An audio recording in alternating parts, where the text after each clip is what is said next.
vamos ler esse texto, 1 Timóteo, capítulo 4, do verso 7 ao 8. Vamos ler uma só voz, igreja? 1 Timóteo 4, 7 ao 8.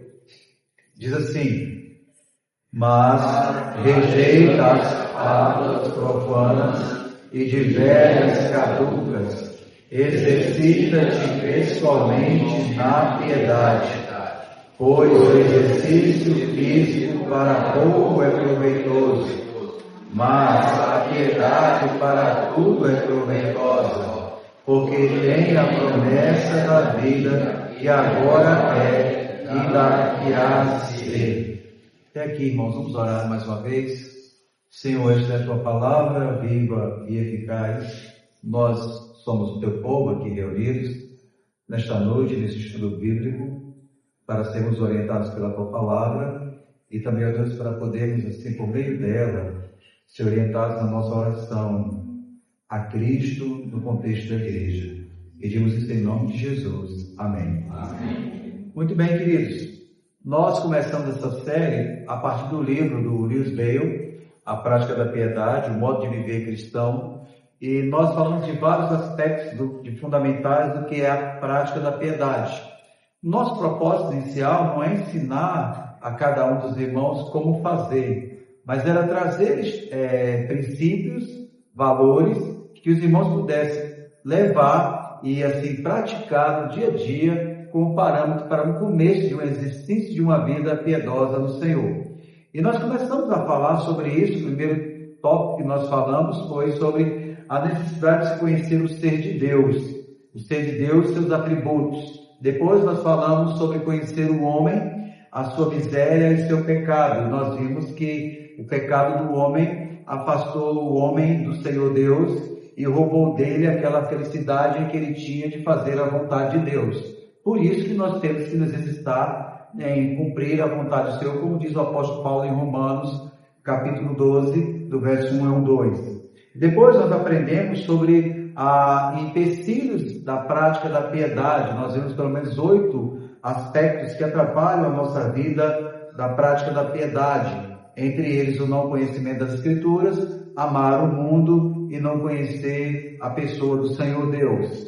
Hoje, de maneira assim final, nós queremos pensar um pouquinho, meus irmãos, de maneira mais abrangente, porque o autor do livro, ele vai trazer, aí se os irmãos quiserem adquirir o livro que eu recomendo e ler, ele vai trazer vários aspectos da piedade, por exemplo, na oração, da piedade na leitura da palavra, a piedade ao levantar pela manhã, a piedade no contexto do lar. Então ele vai trazer vários ensinamentos práticos e orientações práticas como você pode fazer. Então eu vou fazer um panorama aqui desta noite, para que os irmãos tenham, assim eu espero no Senhor, o desejo de comprar e adquirir esse material que vai ser muito bom para a sua vida, querida igreja. Muito bem, então vamos lá. Há uma coisa que nós aprendemos ao decorrer desse estudo, e aí eu quero citar nesta noite, é que nós citamos no início aqui a piedade. Ela é o exercício da alma no temor e no amor de Deus, com promessas para a vida e para a eternidade. Então nós citamos um puritano que dizia que a piedade é o exercício da alma no temor e no amor de Deus, com promessa para esta vida e para a eternidade. Com esse ponto de partida, algumas coisas nós vamos aprender. Primeiro, nós já vimos então, depois de tudo isso, a pergunta é: o que eu faço depois de saber tudo isso? O ser de Deus, o meu pecado, os obstáculos, como é que eu faço então? E a pergunta para ser respondida é: exercita-te na piedade. Então, como é que a gente vai poder fazer tudo isso? Nós temos que ter um exercício prático para isso. Então, vamos ver em primeiro lugar. A piedade exige de nós uma disciplina espiritual. Irmãos, não dá para ter piedade sem uma disciplina espiritual. O que isso quer dizer? Sem um exercício, sem uma prática. Nós não podemos crescer e ser profundos e ser bíblicos e esperar a transformação sem uma prática de um exercício ou de uma disciplina espiritual. Por isso que Paulo, quando escreve a Timóteo, nós já falamos do contexto dessa carta, ele vai falar assim, olha, mas rejeita as fábulas profanas e de velhas caducas, e ele aponta: exercita-te pessoalmente na piedade. É interessante, irmãos, que esse texto que Paulo coloca aqui para Timóteo, para o jovem pastor Timóteo, se você olhar toda a narrativa ou toda a estrutura desse capítulo, você vai perceber claramente que a palavra é todo o tempo voltada por um aspecto pessoal. Porque ele vai dizer, por exemplo, olhando lá no verso 14, para os irmãos só terem no verso 13, olha, diz assim: até a minha chegada, aplica-te à leitura, à exortação e ao ensino. Veja, aplica-te. Nós temos o hábito de olhar o outro aplicando-se na leitura, na oração e admirá-lo. Mas veja, Paulo ele não diz: Timóteo, olha os outros. Ele diz: olha, faça você. Depois a gente vai ver, meus irmãos, no verso 14, ele vai dizer: olha, não te faças negligente para o dom que há em ti. Depois no verso 15, medita estas coisas.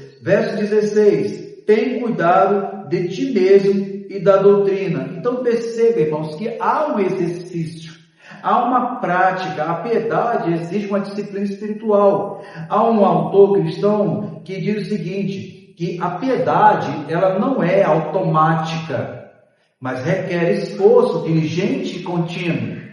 E é interessante, irmãos, que Joel Bick, citando João Calvino, ele vai dizer o seguinte: assim como o atleta treina o corpo, o crente treina o coração. Então, percebam que a leitura bíblica, a oração, o jejum, a memorização da palavra, a adoração, a obediência, são exercícios de disciplina espiritual que eu e você precisamos ter. Então, o que é interessante, citando aqui Joel Bick mais uma vez, ele vai dizer para nós: a graça não elimina o esforço, ela, pelo contrário, estimula. Então, a graça de Deus, queridos, ela não elimina o esforço, pelo contrário, ela me estimula a essa prática. Então, o primeiro conselho, concluindo essa série de estudos sobre a prática da piedade, é esse: a piedade exige de mim e de você a disciplina espiritual. Segunda coisa que a piedade, nesse sentido também, ela é útil para nós. Nós temos que lembrar que a piedade também, em segundo lugar, ela é mais valiosa que qualquer esforço terreno, porque olha o que o autor, olha o que Paulo vai dizer, né? Ele vai dizer assim, pois o exercício físico para pouco é proveitoso. E aí vem um contraste, mas a piedade para tudo é proveitosa. O que isso quer dizer, irmãos? De maneira bem simples, ir para a academia e fazer exercício físico é bom, né? Você está emagrecendo, por exemplo, você quer enrijecer os músculos, você cria disposição física, alguns chegam a dizer que a mente fica até melhor, há mais ânimo, mas só vai até aí. A piedade espiritual não, queridos, ela é diferente, porque assim como a atividade física ela é boa para a saúde, e ela tem valor temporário, e ela é inferior à piedade, porque a piedade ela tem valor eterno. Por isso que Paulo, quando vai falar, ele vai falar, mas a piedade para tudo, ela é proveitosa. E como é que ela é proveitosa, irmãos? Ela é proveitosa para, por exemplo, a vida familiar.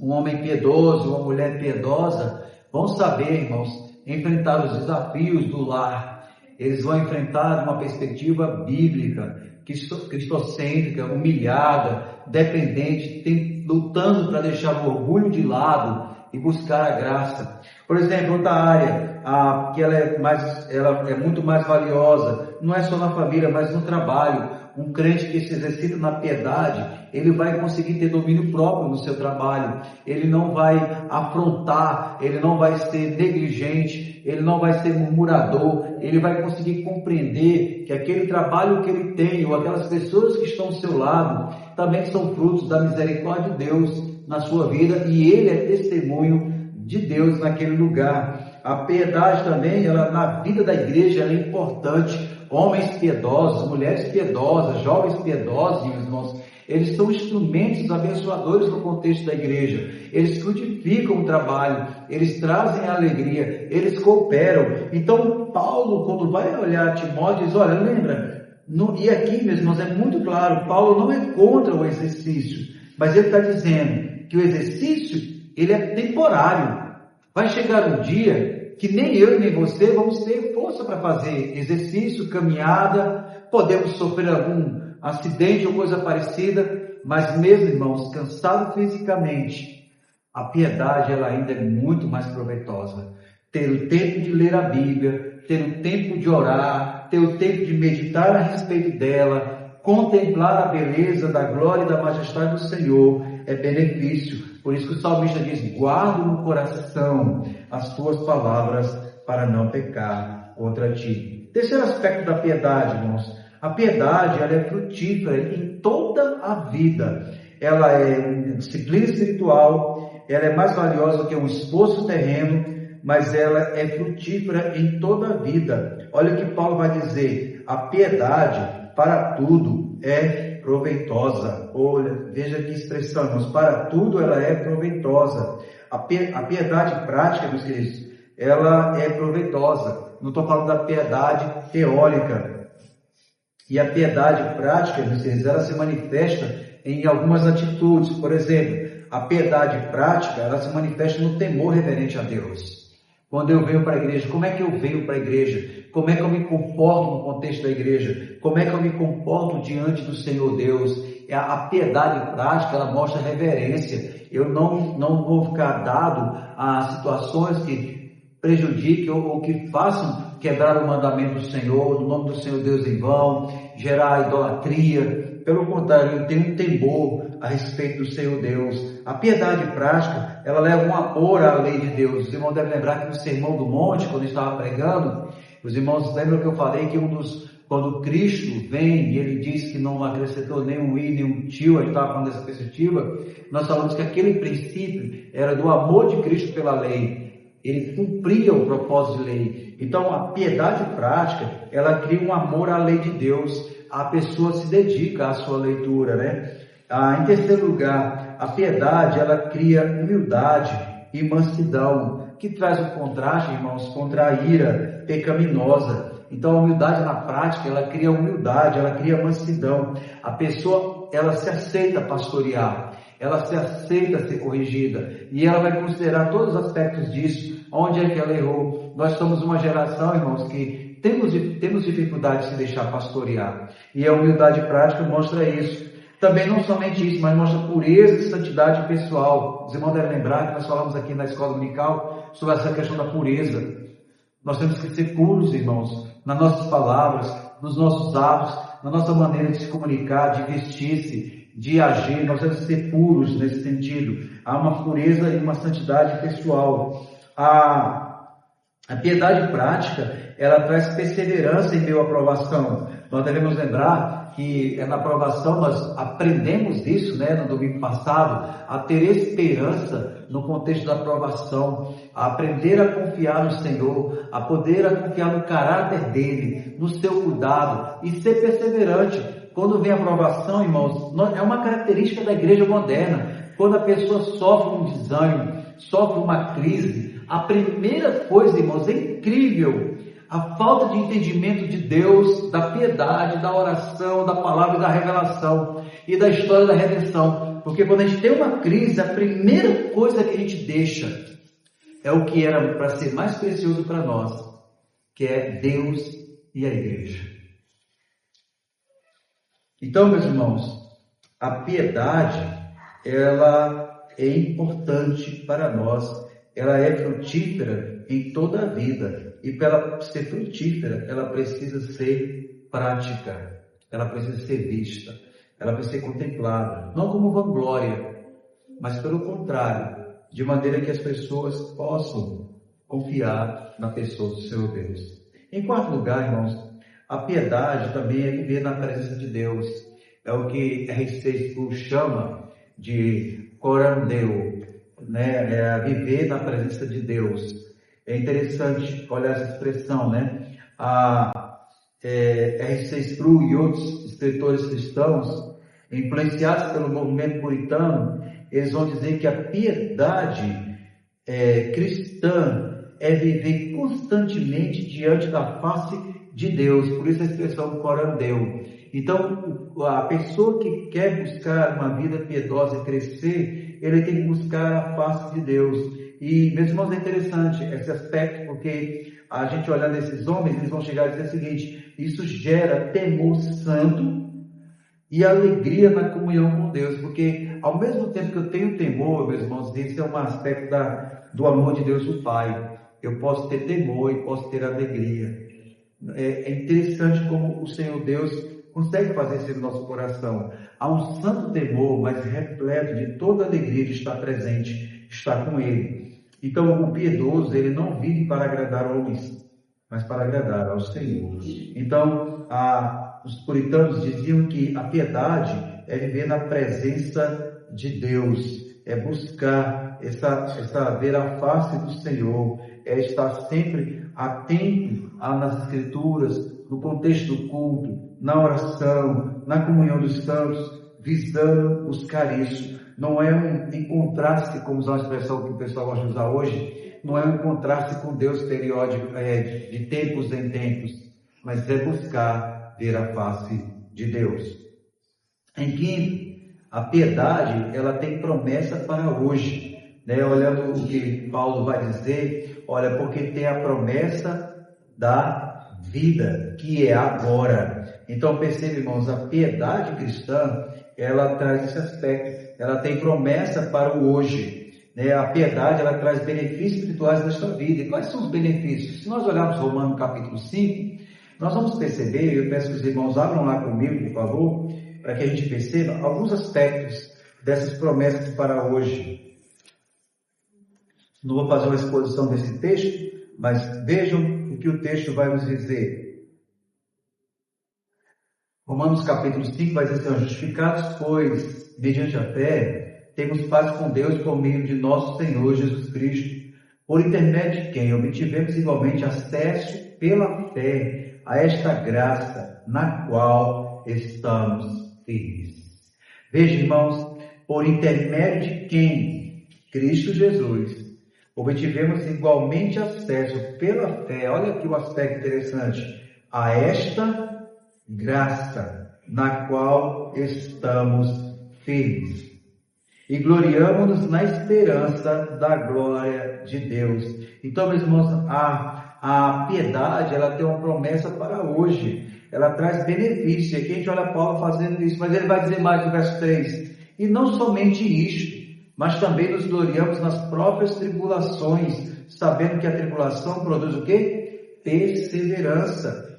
E aí vai dizer, e a perseverança, experiência, e a experiência, esperança. Ora, a esperança não confunde, porque o amor de Deus é derramado em nosso coração pelo Espírito Santo que nos foi outorgado. Quais são os aspectos práticos disso?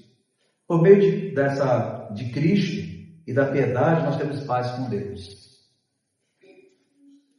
A prática da piedade, meus irmãos, ela traz ao nosso coração a paz com Deus. A prática da piedade cria no nosso coração uma consciência limpa. Não de que não vai cometer nenhum pecado nunca mais, mas é de que se a gente procurar o Pai, em dependência dele, reconhecendo o nosso pecado e pedir perdão, ele vai nos perdoar os pecados, nos purificar de toda injustiça. Ele vai trazer uma alegria que é duradoura, que não está circunstanciada a algum momento. Não é um momento de um aumento de salário, ou de uma aquisição de uma casa nova, ou de coisas terrenas, mas ela é constante porque a nossa alegria é o Senhor. Ela também, meus irmãos, ela traz uma direção em tempos difíceis. É interessante como a piedade, ela nos dirige em tempos difíceis. Ela não nos permite perder o controle, nem nos ser tomado pela ansiedade, com medo do que vai acontecer, porque nós sabemos, irmãos, que Cristo já venceu todas as batalhas em nosso lugar. A piedade, ela é uma promessa para hoje, porque ela traz crescimento para a santidade. A gente olha alguns irmãos, alguns crentes, não crescem, têm não sei quantos anos de fé e continuam no mesmo nível espiritual, ou como um escritor chama de mediocridade. E a piedade, ela nos faz crescer, ela nos faz amadurecer, prosseguindo para o alvo, para o prêmio da soberana vocação em Cristo Jesus. E sexto, irmãos, a promessa, ela também é eterna. Olha o que Paulo vai dizer lá em 1 Timóteo, capítulo 4. Abram lá de novo, em 1 Timóteo, capítulo 4. Ele vai nos dizer que ela é a promessa da vida. A promessa da vida que agora é, e veja o que mais, e da que há de ser.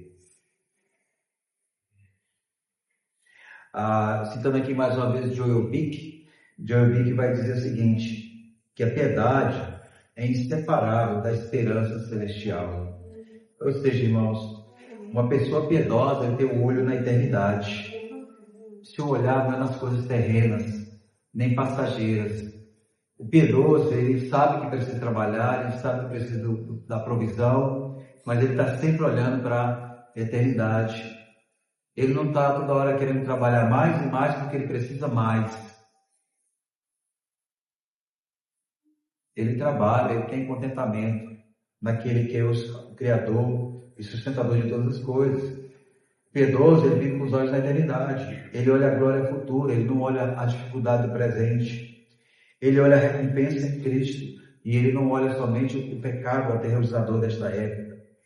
Ele vive com Deus, porque ele sabe que andar com Deus tem uma promessa, é para todos sempre.